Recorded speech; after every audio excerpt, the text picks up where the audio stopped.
looking down from the apple tree, my hands tied in back of me.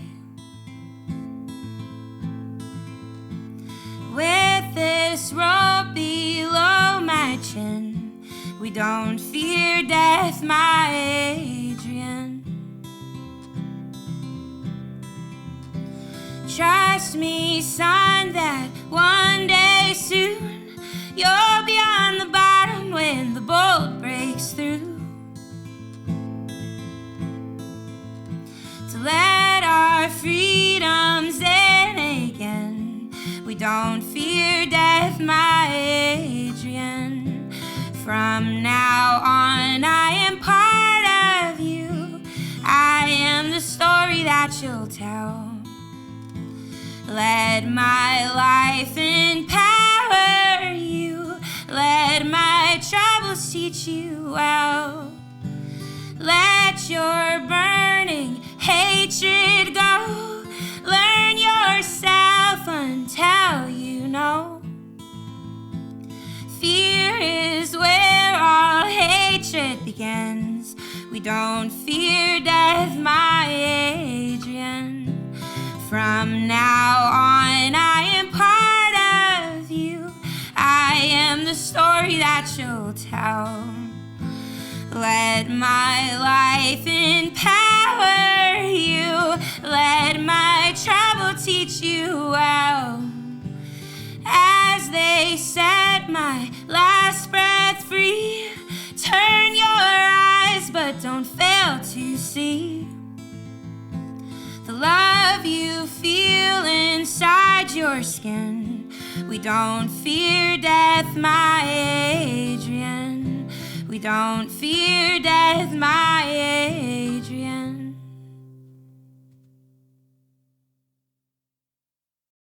So, Emerson Woolf, thank you so much for being on the podcast. I'm really, really excited that you're here. Thank you for having me. Oh, of course. And you just performed a song called Adrian. It's a cover song.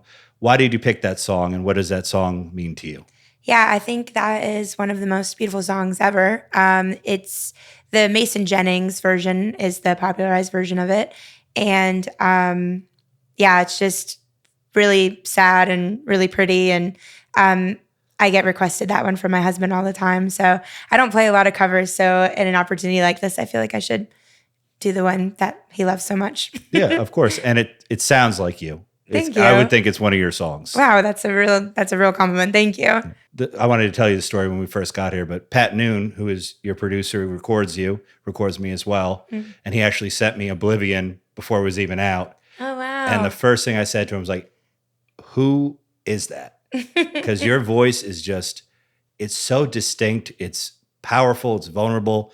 It checks all the boxes of like, you already had a sound before anyone even knew who you were, which is really rare. Usually people like put out a bunch of stuff. It's like, I'm kind of feeling my way through my recordings. Who am I? But your stuff right off the bat, I was like, wow. I was stunned when I first heard it. I really appreciate that. That's a really kind thing to say. Oh, no problem. Thank you. When did you realize you could sing? Like, did you just know that you had that kind of voice, or did someone tell you, or did you learn? I'm just curious how that all started for you. I've definitely I've always sung a lot, even when I was very young. Probably not well, but I guess I wasn't really worried about it being good for the better part of the beginning of my life. I just to do it. So I just did it obnoxiously all the time. And then the first time when I started kind of singing with the intent of other people hearing me was in church. Okay. And yeah, that was when it first kind of occurred to me that it should be enjoyable to other people, I guess. Yeah. And then people seem to be mixed feelings on it. I think I have always had mixed reviews growing up on my singing.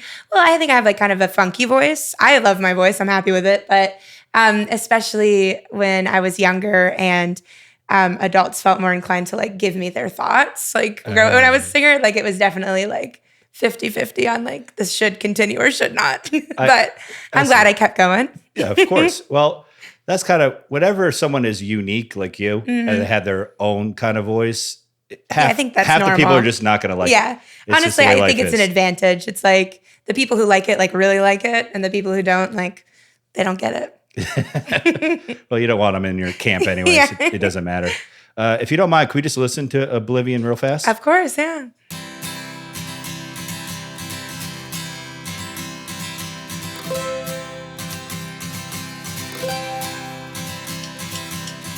She had the baby on the 4th of July.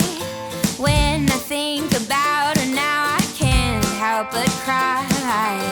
Work until you make it, only works if you can bake it. I've seen main streets like a bear trap. I've known towns that wouldn't let you out alive.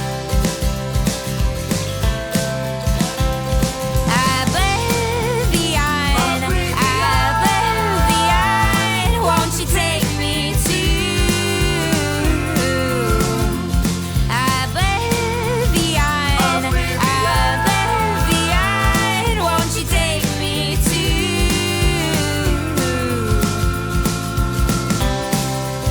Yeah, it's so distinct and unique.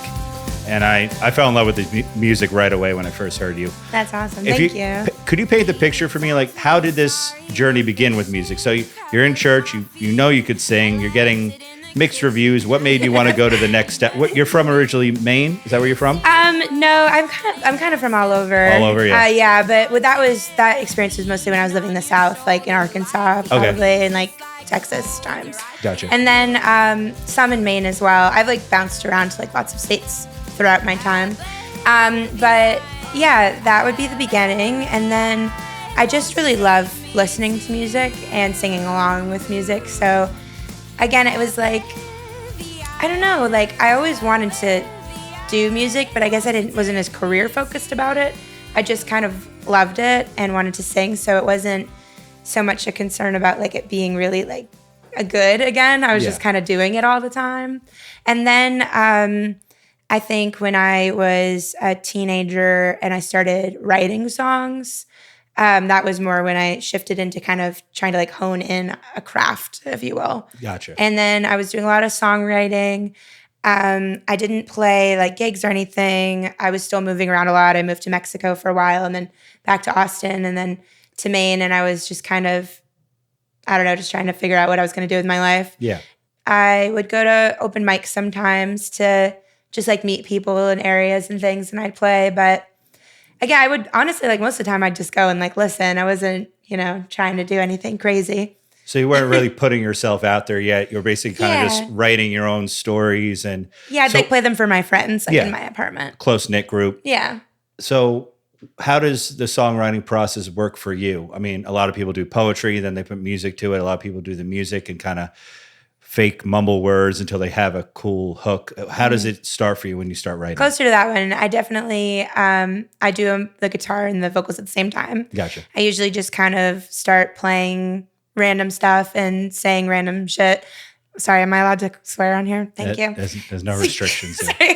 And then I just kind of am like thinking of kind of like a mood or a vibe and then something, I'll say a line or I'll do some sort of progression or something that I'm like, that was cool. And then just kind of grow it from that spot. Gotcha. Mm-hmm. And how did you start playing guitar? Was it just you had one and you just taught yourself? How did that start? Yeah, my dad played guitar a lot. He taught me C, F, and G so I could play church hymns, and that's all I played. So I would do that. And then I lived in like a group home for a while after that, and there wasn't a lot to do. But they did have a guitar with like 3 strings on it. And they stringed it for me so I could have it. And that was where I really like started actually like practicing and learning it. Awesome. So you're traveling all over. You've met some people. You're trying to teach them your music. I'm like, I'm kind of putting myself out there with the open mics. But then you moved to New Jersey, and that's kind of where everything kind of started getting more serious. Yeah. Yeah, I was in, right before I moved to New Jersey, I was in my first like real band that I was ever in. But like we never put out music, so like how real were we? But sort of real. Like that we wanted to be real anyway, which was a punk band. And really? I love punk music. That was I kind of thought that was going to be the direction more that I went in. Okay. And I had like 13 songs probably. We were playing originals, so we had like a lot of music. And We moved here together, and then it was just a 2-piece. And the second half of us was like, fuck New Jersey, I'm out of here. So she left, and then I was like, oh, that's sad, but okay. Like we were just kind of starting to get gigs in the punk scene a little bit. Mm-hmm. And then through that, though, I met Jen, who's the lead guitar player in The Wishbones, my band now, through our mutual love of punk music. And after a few months went by, I was just talking to her, and I was like, maybe I should like try to bring out some of these old songs that I used to play, because I'd already written, I mean, Not a Good Woman, Wouldn't It Be Funny, a bunch of the songs that are more like popular in my discography now, like I just never played them. And I played them for her, and she was like, this stuff's really cool. And she wrote some cool guitar riffs over them. And then we were like, let's try to form a squad. Yeah. And the rest is history. That's funny. Jen actually went to school with my brother. Oh, cool. And when I met, I was like, lucky him. Yeah. And I was like, and she's like, are you Matt? I'm like, no, I'm Chris. She's like, oh my God, I went to school with your brother. That is fair. You guys look so much alike. When I met him, I was like, whoa. Yeah, we got that a lot. Yeah. My mother makes a mistake too, so don't get too upset about it. So I was talking to her, and her style is so complimentary to what you do. I couldn't agree more. It's perfect. Yeah, because if anyone hasn't heard her music yet, Emerson's music very Americana, folk, like raw. I mean, it has a bunch of different elements to it, but when Jen plays, she plays like someone who did it in the 1950s, you know what I mean, with the twang and her Telecaster. It's got a really great vibe that goes along with you. I think she's so good because she's such a good listener. Like, I think because I've played with other musicians, like in a more casual setting, and a lot of people want to be like, do the coolest thing possible. And I think Jen is just like really listening and understanding the song in this way that's like really special. And I think I don't know, I think it sets her apart. That's awesome. Could we listen to Not a Good Woman, actually?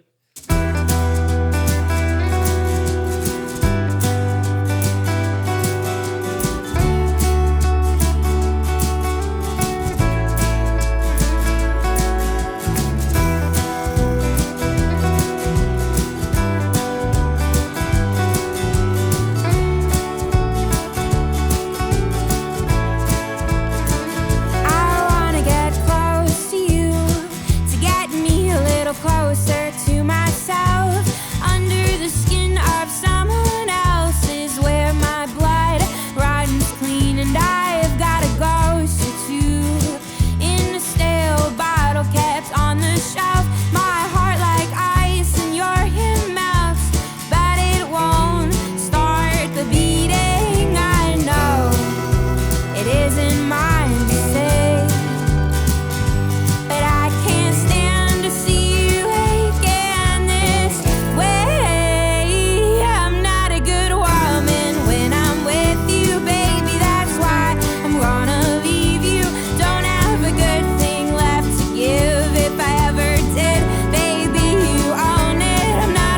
So the time we're recording this podcast, this song has 1.3 million streams on Spotify.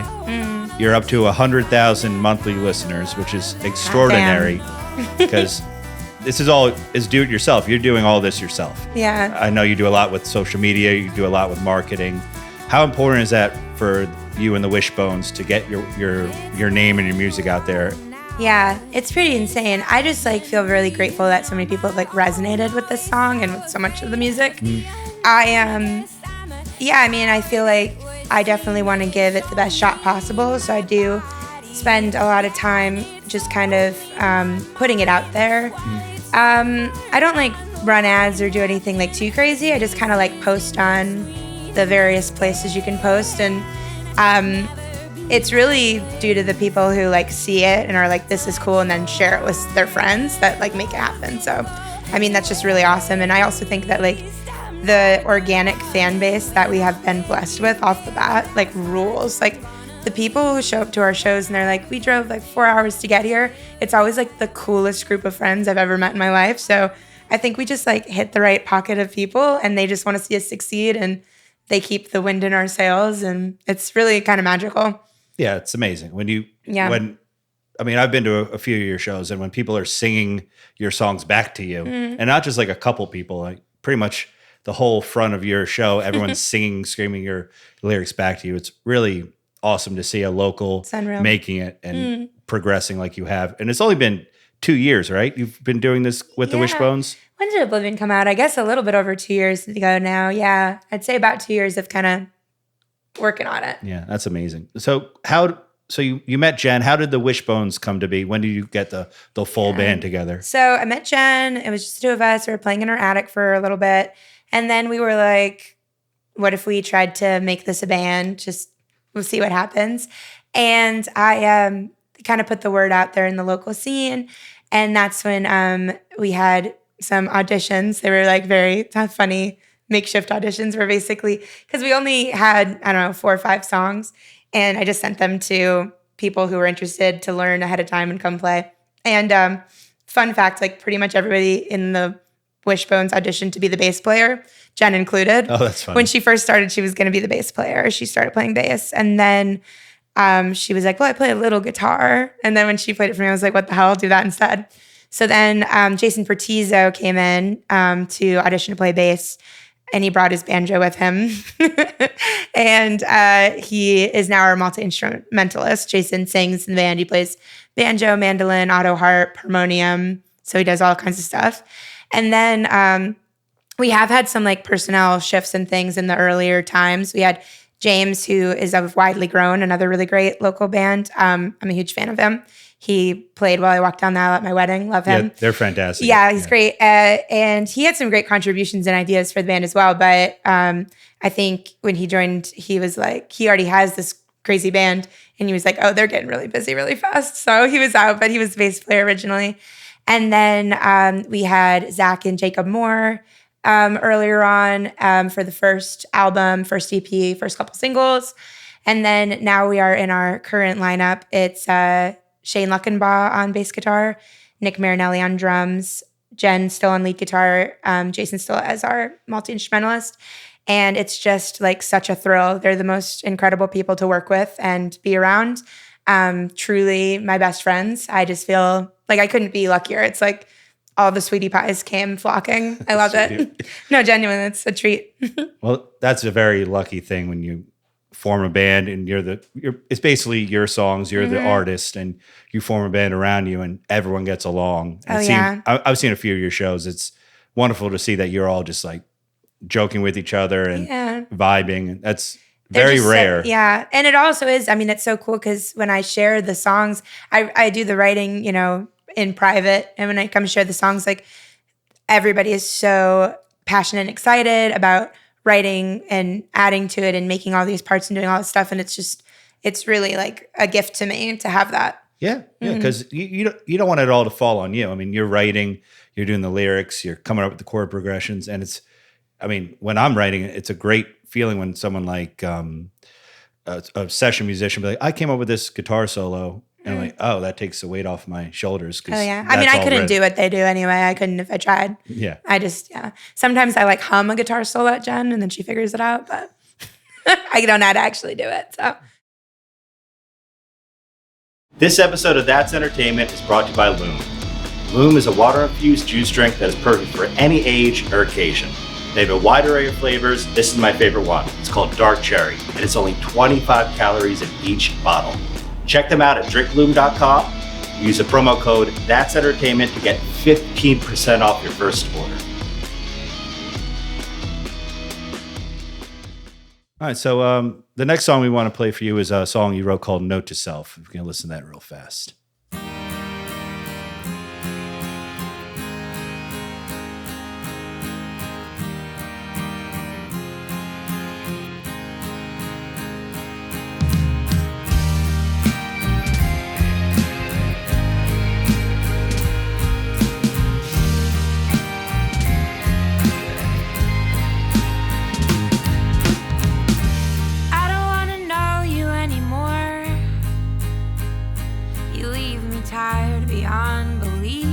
Somehow too strung out to sleep.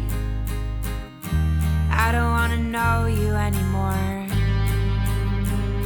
I'm like a ghost before you leave, then some parody of me.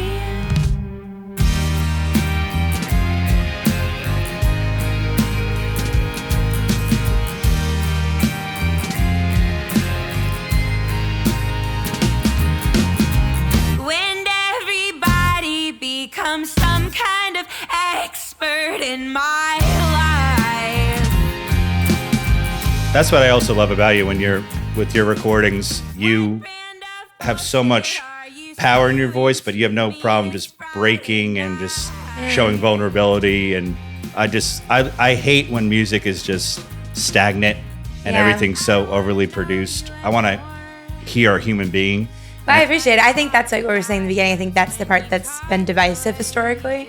Of like, and I'm the same way. Like, I like hearing kind of, I don't know, the person in the vocal line. But thank you. I really appreciate that. There's a singer named, you know, Brandy Carlisle?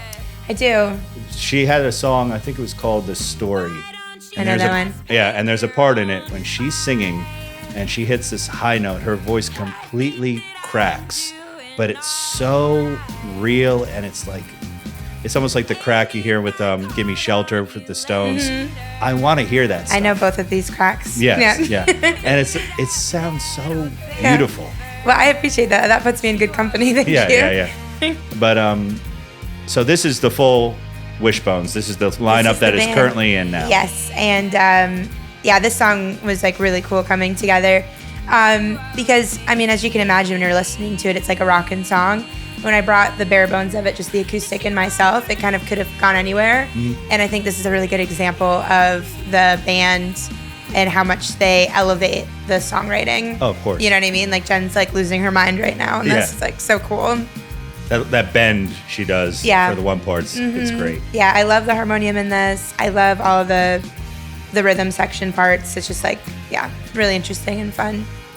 Yeah, and that's also what I love about the Wishbones is you do have a folk Americana mentality, but when you're playing live, you bring a lot of energy, and the music is not just like 3 chords and we're gonna sing about, you know, politics or this, that, and the other thing. It's a full band with great dynamics. Things rise and fall throughout your show, and that's what I love. And that's actually why I chose the next song, Jersey Baby, because your fans have a nice little clap they do, which I thought was very funny every time I see it. It's cool.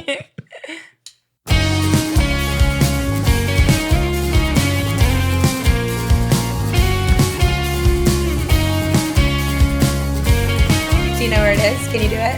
What's that? Do you know where the clap is? Oh, yeah. You want to do it now?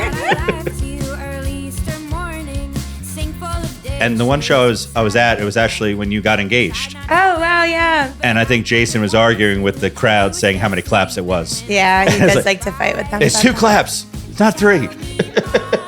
Which I found very humorous. Yep, it's 2. Jason is absolutely correct. It is, yeah. But the 4 is the crowd's contribution. As long as they're in time, to be honest with you, it's going to be okay. And also, they paid for the tickets, so That's true. They can do whatever they want.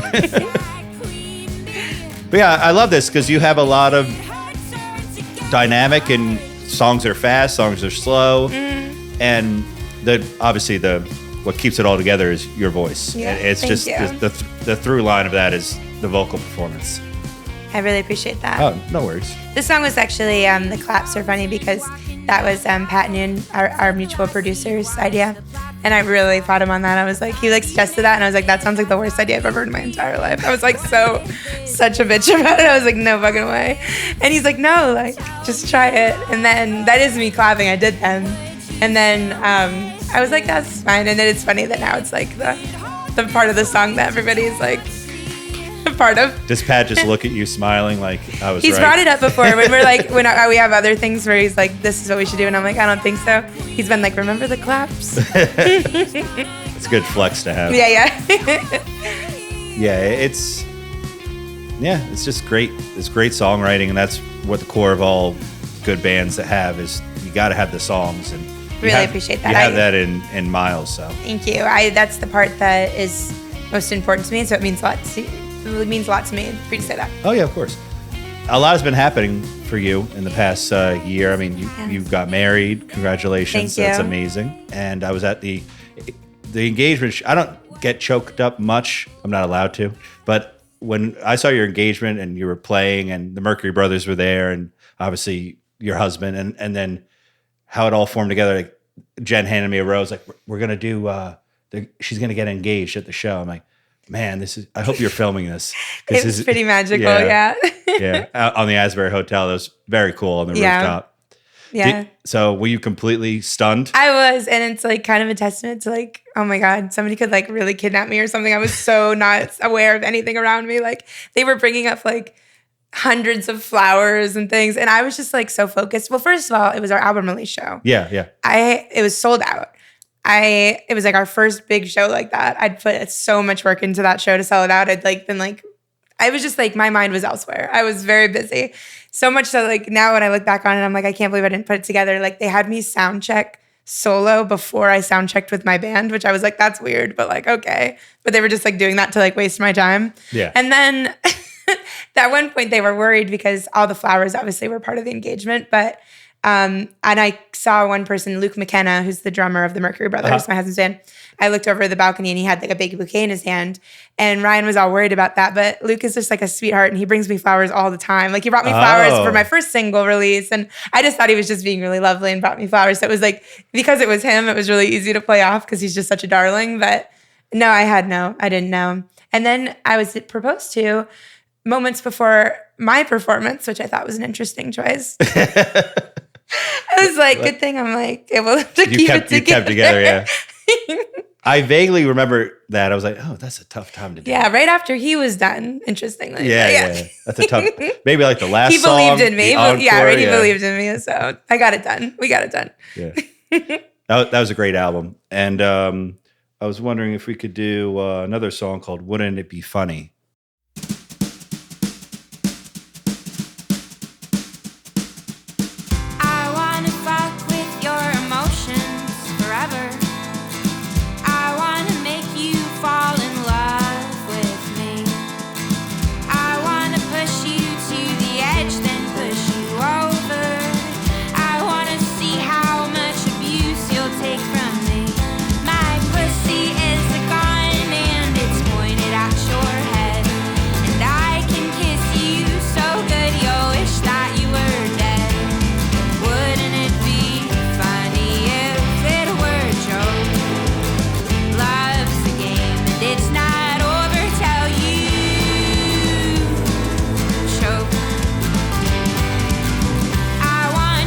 Just so good. Your melody selection when you're singing is so catchy.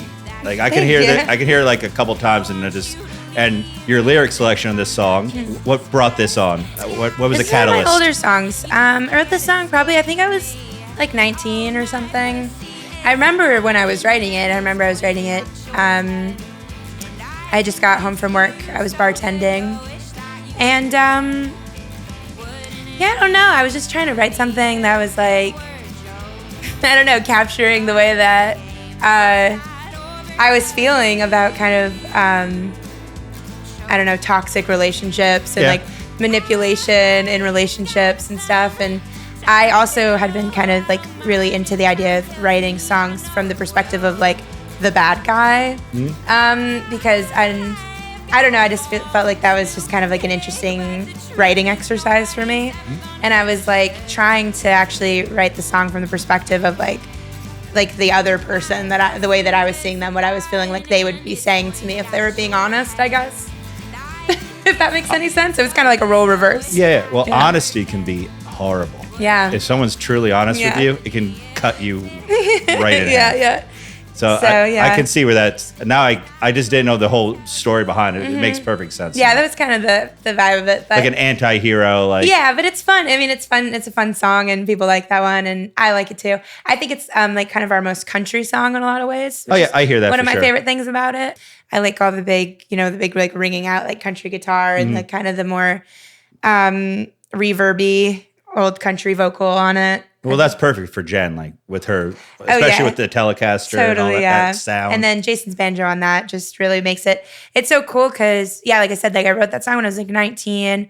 Wishbones were formed when I'm going to be 28 tomorrow. So it's happy birthday. Thank you. So I guess I was 26. So whatever math that is between there. Yeah. I hadn't heard it, only me. So it's cool what it became and how much it got elevated into the hit it is today. Yeah. That's the best feeling when a song is done. Yeah. Especially something that, like you said, has been around. Like, that's there. I want to do something with this one day, but I don't know what. Which is so not like me as well. Like, I mean, it was because of that. That was just because I wasn't doing like band stuff. And it's funny because now it's like we write something and we just like, we have go. to record this. We have to go. Yeah. I'm on a mission usually. Yeah.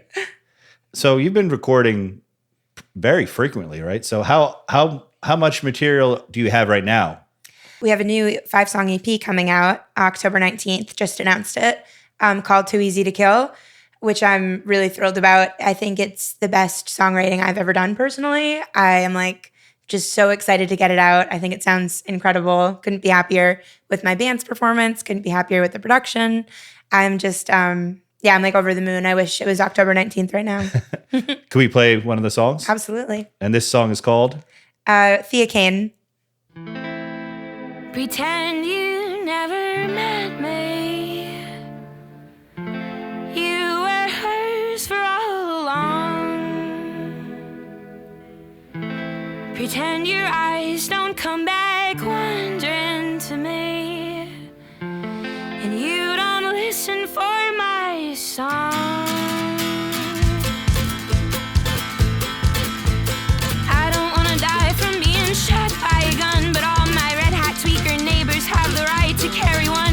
No, I want to die in the arms of Thea Kane from Sutton Farms. Her daddy says I'm trailer trash. I'll pay to have him shot in glass. So I'll never lie. I'll never steal or cheat or gamble, dream for it. I've never breathed the thing that got me so damn high. I'll close the door and old death's face, so Thea, be my Georgia bride.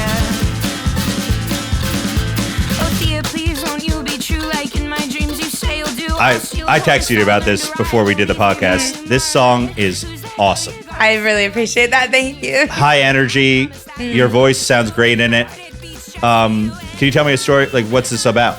It's so funny transitioning from Wouldn't It Be Funny to this because this is also kind of one of those songs that wasn't in my own perspective, which most of my songs are pretty autobiographical. So It was just like, yeah, honestly, it was a last minute addition to the EP. We had another song on the EP that didn't make the cut. I cut it off. I was like, it's not as good as the other 4. And I was like, we got to bring it out on there. Wait, so this wasn't going to be on the EP? Well, one of them wasn't. Okay, so I cut one off, and then I was like, well, I really want it to be 5 songs. So I went home and I was like, let me see if I can just write something up real quick. And that was how Thea Kane was born. So it was it was written as a replacement for that other song. It wasn't originally going to be on the EP. But yeah, I just went home and it's actually, I do have a kind of a story about how I wrote this song or like what inspired it. There's this thing that people do in the South sometimes as like a joke, I guess. Okay. Where like when you want to propose to somebody, you like send your groomsmen to like kidnap her. Have you ever heard of those? It sounds like something from that movie. What movie? It was like Old School where they kidnapped the guy and took him away. Well, it's a little deranged, but it's like supposed to be funny. And basically, she gets like kidnapped, and then she's like very afraid sometimes because it's like on the street in the night. Like it's really horrible. I don't know why anyone would do that to somebody. And then I was trying to write a song from the perspective of like somebody who thought that was like a good idea, I guess. So in the song, I am in love with Thea Kane, this other character, and I would like to kidnap her. She obviously thinks I'm insane because I am. And I'm like trying to like hire a hit on her father so I can take her away. And like it's just it's like a fun like character song, like something a little different for me. No, it's great because it paints the picture with the words. Yeah. I mean, I can hear the song like, oh, a lot is going on right now. And that blows me. The South is wild. That blows me away. That's a thing, huh? It's something. Yeah. Yeah. You should. People do it. People do it. That's wild. So now we're actually going to transition over to some of your music videos. Sure. And this is a music video you did, like a year ago about? Yes. Georgetown 1999 was the opening track on our full-length album, Everything Must Go. Okay, yeah. Which I think is about a year ago now. Okay. Mm-hmm. Babies in the yard, screen door slamming. I had an older brother back then. It's shot beautiful with the lighting in the window and everything. Everything's kind of amber. It's nice. At Luke McKenna's house. Luke's house? That's I right. know I couldn't make it through again. Still stronger now that I'm older. I wanna stay that way. Don't you think it's strange for all these things we share between us? Still got nothing to say. Nice line there. So tell me, like, about their shooting. How did it come about? So Lorenzo of Graz World Entertainment is my videographer. This is the third time he's been brought up on the podcast. Yeah, he's incredible. I tell everyone who will listen to hire him. He filmed this. We went together to Luke's house, to Luke McKenna of the Mercury Brothers, where this was shot, and we did like a walkthrough. The idea of the video was supposed to kind of be similar to the song, if you listen to the lyrics, this idea of kind of feeling like you're trying to run and escape somewhere, but you keep coming back to it. So if you watch it as the video progresses, I leave the house several times and end up coming back in through different doors as I'm trying to get out of it. Yeah. And yeah, it was cool we had all our friends there, like a lot of people hanging out on the couch and on the porch. That's my husband there on the porch. And it was so fun. It was a big, long, full day of shooting. We had an incredible time, great team. Elena Jara Williams also co-directed it. She's also our graphic designer, and she's how Lorenzo was introduced to me. They went to school together, so it was just really beautiful, magical day, and it was cool to see all of the people we love come together to make it happen. It was, pretty special. No, it came out great. It's Thank really you. a great production. Yeah, you just can't escape. You just keep coming back. Yeah. So it seems like you have a really nice family, almost like a musical family around you. Definitely. And it seems like it's between your husband's band and your band, and I'm just kind of looking from the outside, the old man looking at this band coming back up, and it's cool to see that you have like a little scene within your scene. I mean, absolutely. We have the best team ever of people all around who like want to see it succeed, and obviously, the Mercury Brothers. The Mercury Brothers are a big reason that I am in the scene at all. I met them when I first moved here through Ryan, obviously, and then became friends with them. And they were always also encouraging of me and my music and me doing a band in the first place. And then it was other local artists bringing me on board and letting me open for them that kind of even got my foot in the door. And it's pretty, Asbury Park's a magical place. Yeah. I mean, you say what you want about it. That's the place where music is in this area. Yeah. Really I love it here. else. I don't think it's cliquey at all, too. I mean, like, I spent some time in, like, Austin and other places, and there are some music cities that are very cliquey and exclusive, and I just never felt that way. I always felt like if you were a cool, nice person, people wanted to help you out, So I try to pay that forward and ask, newer bands to open for us when I can, and I think it's just how to make the scene thrive.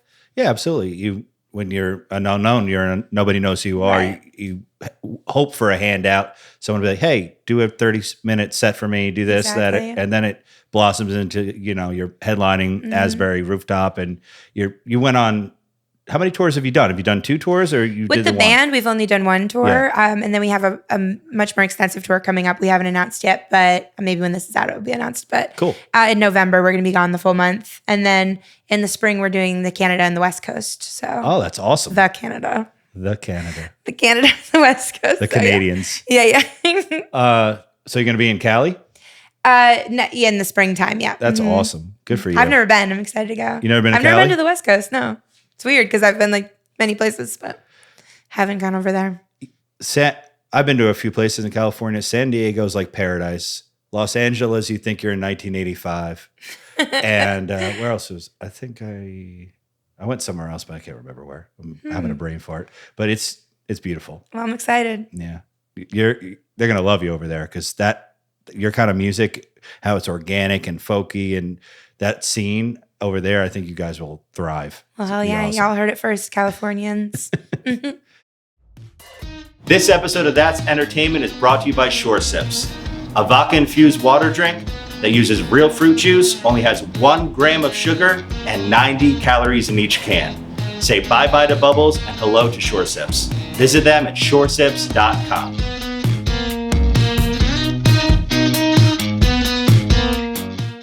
So we want to do one more video.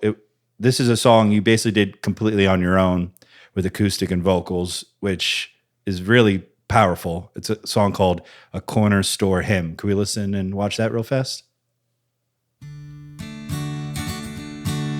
I met God at 7-Eleven, holding ice chips to his wrist, telling jokes about Armageddon.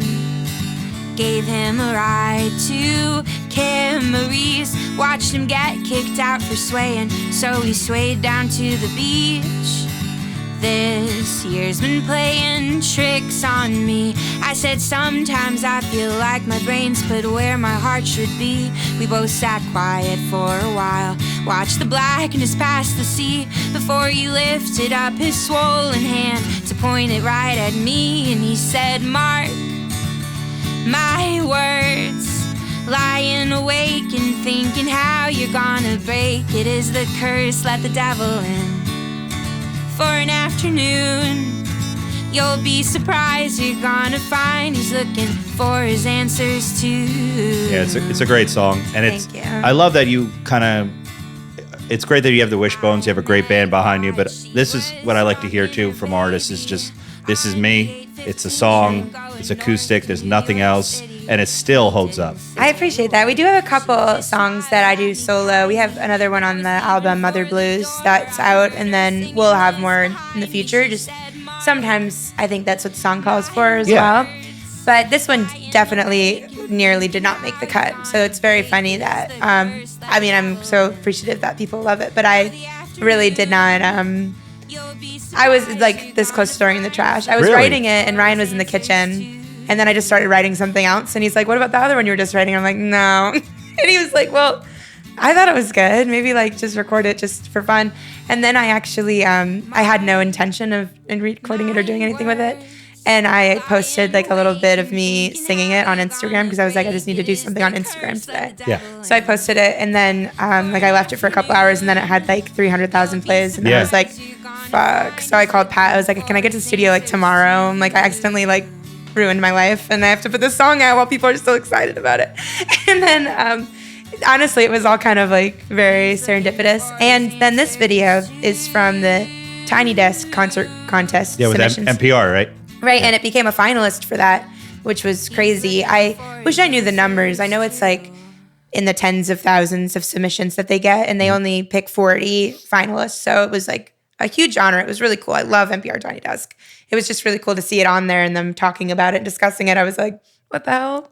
Yeah, it's amazing. There's no doubt you'll get the, I don't know, what is it, the trophy for NPR, get to be on the desk one day. I would love to play the desk someday. Anytime, y'all, anytime. And that's another Lorenzo. We were out in the woods. It was so cold. My hands were like blue. I was like, couldn't even hold them anymore. It was so cold.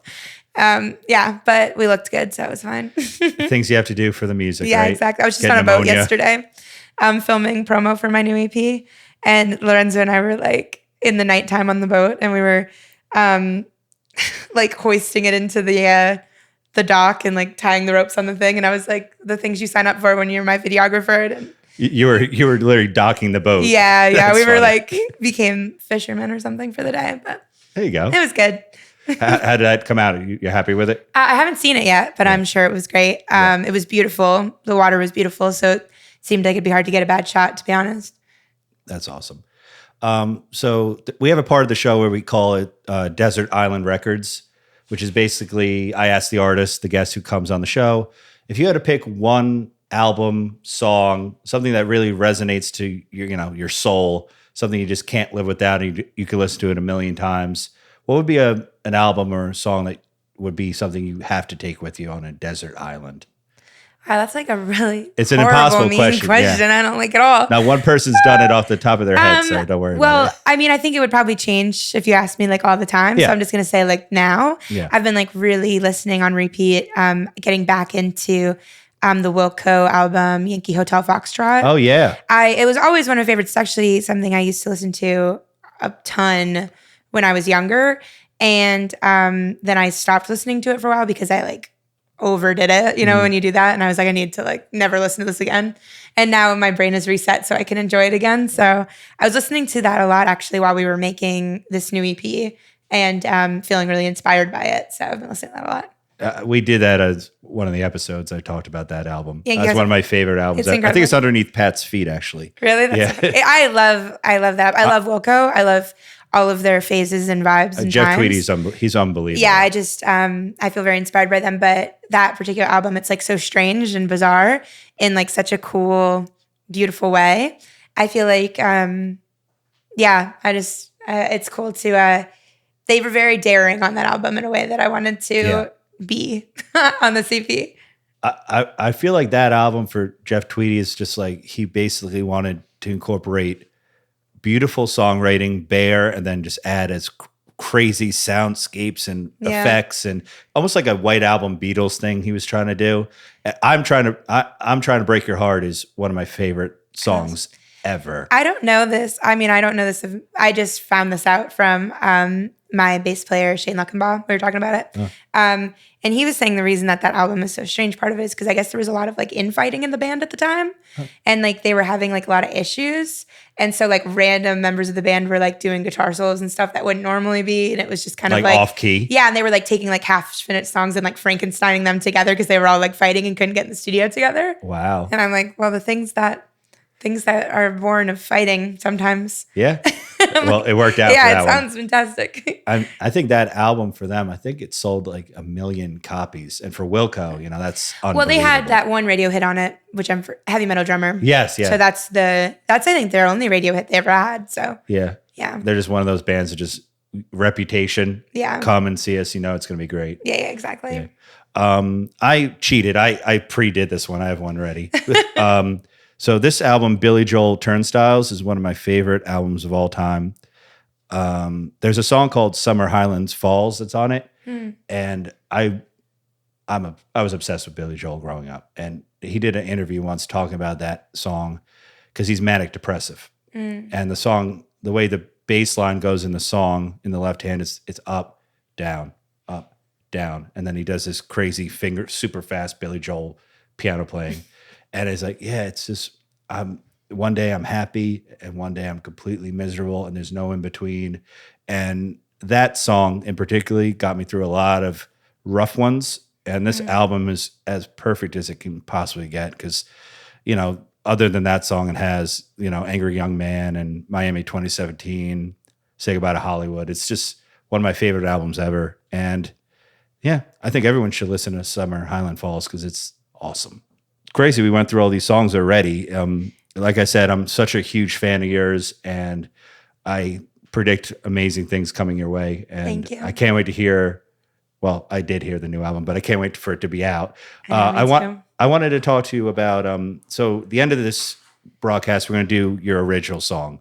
What original song are you going to do and why? And what does that song mean to you? I'm going to do Like Louisiana Sky, which is our most recent release as of the time of filming this. Like Louisiana Sky is one of my favorite songs that we've put out. I think that it's, with the band, I think it's really, really beautiful and has these really cool kind of sweeping bass and guitar parts that really make it special.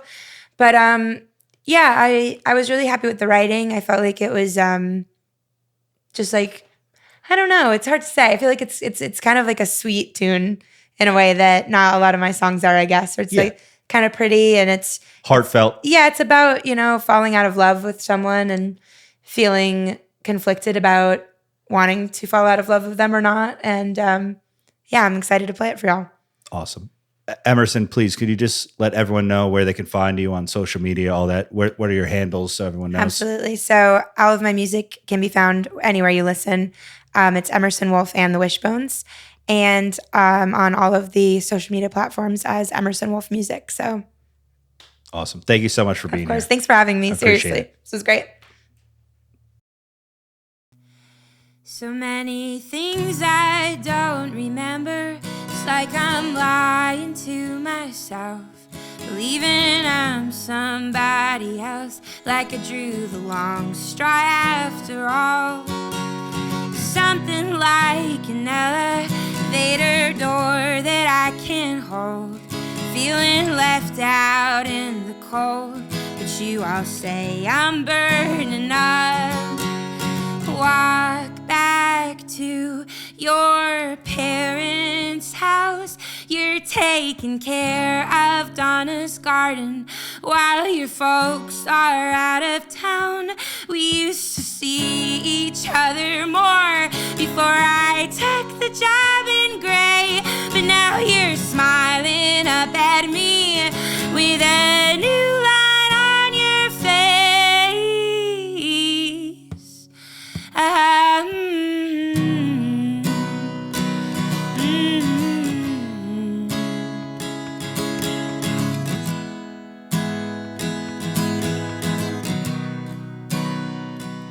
Remember curled up in my bedroom, summer days too hot to leave. I thought we'd talk about it at least, but she won't talk to me now at all. Still asleep, the little children were watching angels kneel and weep from a bench on Congress Street. Makes this town feel awful small.